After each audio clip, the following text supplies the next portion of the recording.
Judah, bro. You know what I'm saying?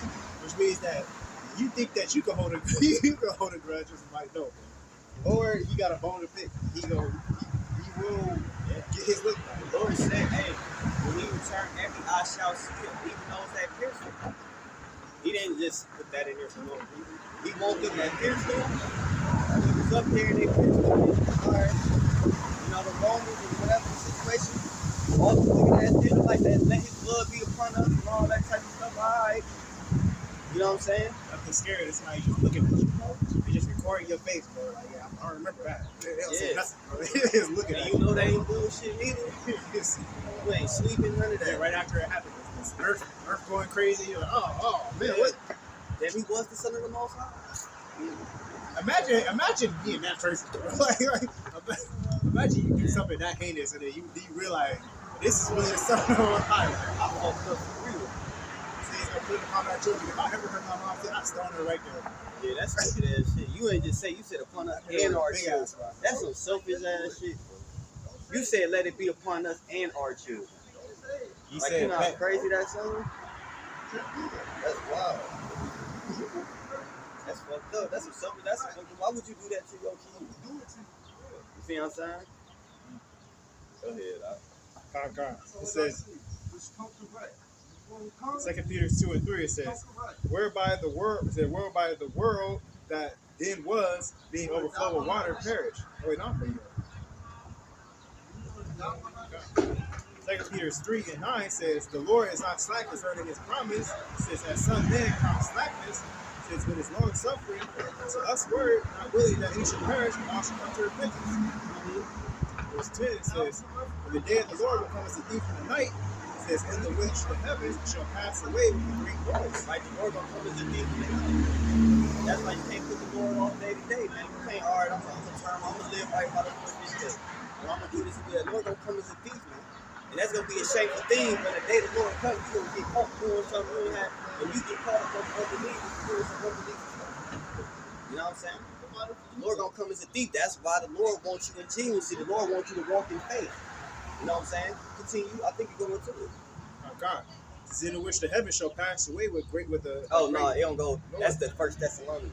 But that's why I say if the keeper of the house would have known, the people would have go king and prepared themselves. That's why the Lord wants you to be in faith, man. He wants you to believe in Him. I don't need to tell you the exact day and hour when I'm coming because I know you just gotta prepare yourself the day and hour that I come when you know I'm coming home. You know how many women get caught committing adultery sleeping on their man, and 9 times it is when they man come home, when they don't supposed to be home, he never just come. You know your man, your husband or whatever, boyfriend or whatever, get home at 7 o'clock, 7:15. You ain't gonna still be doing something you know had no business doing at around 7 o'clock. But if he come home at 5, 4:30 or something, then he caught you with your pants down and caught you doing something. That's how the Lord is gonna do. Because they know they doing something wrong. That's why they doing it. This, and that. But when he come, they are convicted. They first thing they say is, "What you doing here? Why you?" You see what I'm saying? Like these analogies happen. So the Lord's gonna come as a thief in the night. And a lot of these people, the message that's been given to you, the warnings, the signs you've seen them, and you just, you know what I'm saying, you turn the blind eye. You just disregarded me, man. And the Lord is gonna disregard you, man, when you plead to Him. You know. God. Says the heavens shall melt away, the earth shall pass away with a great noise, and the elements shall melt with fervent heat. It says the earth also, and the works thereof, the works that are therein shall be burned up. Right, the work therein shall be burned up. The elements shall melt with fervent heat. This is an element. You know what I'm saying? This is an element. This damn flesh is an element. The trees, the light fixtures, plastic, metal, aluminum, platinum, all this stuff is fucking elements. That's why that periodic table, all these elements, the elements shall melt with fervent heat. The heat, the power that the Lord is going to come, just like the Lord said, it's not going to be one stone left upon another. All this stuff is going to burn, man. It's going to burn to a crisp, man. All the works, so guess what? All the stuff that you worship and serve, you gaining the whole world, selling your soul by, it's not going to be nothing, man. And honestly, it ain't going to be to that level, because the Lord said they don't pass their silver and their gold, man. He said you it's not going to profit them, man. You know what I'm saying?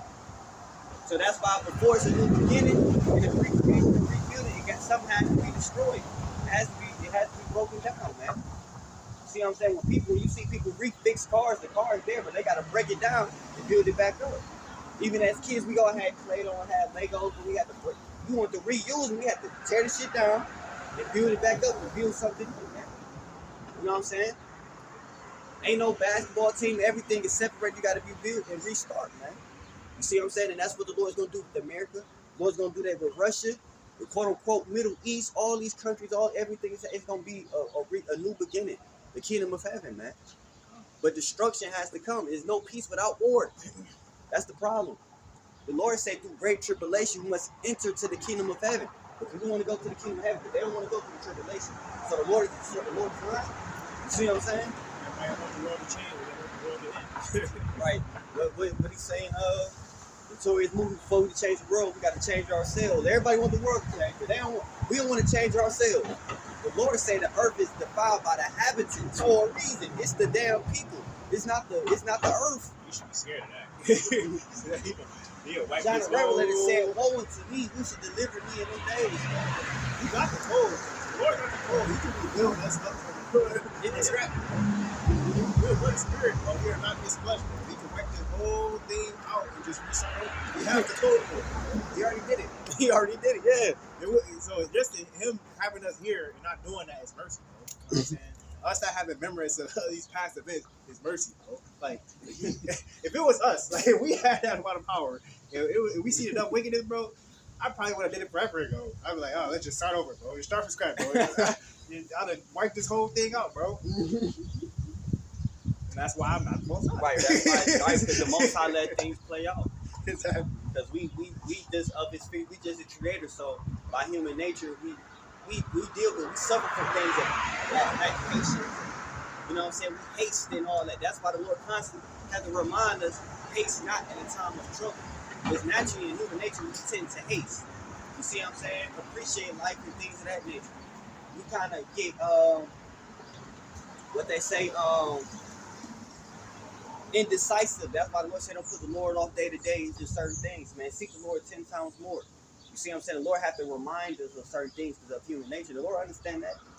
You know what I'm saying? The Lord understands the battle that's fighting within us. You see what I'm saying?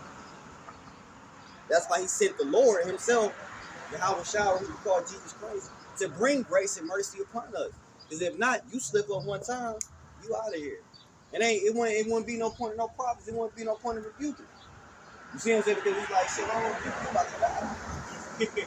It's over. It ain't nothing you can do. You can't reconcile. The Lord was that reconcile. He was that the Lord reconciled everything, man. He made the atonement. You see what I'm saying? You throw away tools good already. if you got a broken socket wrench, you throw it away, bro. Only the Lord got mercy like that. If you got the schematics to just rebuild it, why would you even bother with it? You know what I'm saying? But only that's what I'm saying. But the Lord is doing this for His elect. The Lord said He shortened the days for His elect's sake. He's doing a lot for His elect's sake. So we appreciate Israelites being on them. Because guess what? We're going to be judges. We're going to be higher ups, Lord willing. So we can't be hypocrites. We can't be telling, we don't know how it is to work or to labor or know how it is to have a disgruntled woman or not to love your children or be able to bear children or enjoy the fruits of your labor unless we in that situation. So when we judge righteously, because that's why I say that they gonna rejoice that the righteous are in the court. We gonna judge righteously. We ain't gonna just your wife don't want to be with you. Or we gonna just divorce y'all, give her half. No, we ain't gonna be no divorce. Ain't gonna be none of that. The wife is gonna love her husband, husband gonna love his wives, whatever it may be. Everything is gonna be in order to judge righteously. This whole place is just preserved for the lessons of kings, bro. It's just an example. It's literally just the whole place is preserved for the elect's sake, bro. He left his place preserved so that way he could teach those a living testimony. A living testimony, and those future kings, those his children, you know, how to rule properly, you know. And he said the earth is his footstool. This is like a little cute experiment. Like, they say the experience is the best teacher. It's not what y'all hold on to it. It's not what y'all thinking of. This is his footstool. If it wasn't for the elect's sake, this place wouldn't even be for him. If it wasn't no elect, that's all I'm saying. The Lord would have been. For the promise that He wanted to keep for our people. So it's just like I'm going through all this. So when we get to the kingdom, we will appreciate being your heir. Because we was your heirs for the Most High. The Most High delivered us out of Egypt before. That's why the Lord said, I'll bring you in Egypt again with ships. The difference is it's going to be an elect. The first time, it was all of Israel. It was a mixed multitude. Oh, nah, this time it's going to be a small remnant, buddy. You see what I'm saying? And y'all gonna try to persecute the elect like y'all we did gonna, Howard Shy back then, bro. He's not going for it. We're going to appreciate it. We're going to appreciate eating real food, real water. We're going to appreciate everything because we've been through the fucking drain, man. We've been brought through the fucking blender, man. Tired of eating holographic meatloaf. Yeah. Especially in Babylon. You know it's bad when you on the footstool. Even the poor countries say that our food tastes like trash. We in the upper echelon of Babylon, right? Like they really living in poverty. What is this? Right? What is this shit? It has no seeds. What is this shit? Like they really got yellow watermelons and shit. You ain't never really poverty ass countries where they don't got high infrastructure, don't necessarily have electricity and all that, but they fruitful with fruits and what I'm saying, other earth, man. You see what I'm saying? So it just be like that's about it. It's crazy. It's still some more on that chapter up. Not really. Actually, yeah. I'll read the last two. 2 Peter 2:3 says, the day of the Lord will come as a thief in the night, in which the heavens shall melt away with great noise, and the elements shall melt with very heat, and the earth also and the works thereof that are therein shall be burned up. Verse 11 says, seeing then that all these things shall be dissolved, what manner of person ought you to be in all holy conversation and godliness? Right, so all these things dissolve, that shows you got to be an inward man. You got to be living in the spirit, because everything that's tangible and everything that's fleshy around you is going to be dissolved. So knowing that things is going to come, you should carry yourself in a holy conversation, which means a wise man foresees the evil and idleness. You prepare yourself. If you know all this destruction and hell is going to come upon the evildoers, you know what I'm saying? You should be trying to get right with the Most High on this right side. And the crazy part is that the Lord saying that's going to be as white as the east to the west. So you already see it's taking place, man. It's already happening. So not only us, but everybody has eyes to see. You know, he says that's why he talk about hypocrites. He said you have the ability to discern The face of the sky for like the seasons and the weather. Got 10-day forecast. You see what the hell is going on overseas. They going crazy, bro. Or even here. That's not even. You got northern lights. Yeah. You got fucking. You know what I'm saying? It's going super crazy. Red, those are like the skies that like the low signs in the sky. Like, talking about destruction, bro. Like over there, it's going crazy, bro. You know that we can't be out of it, bro.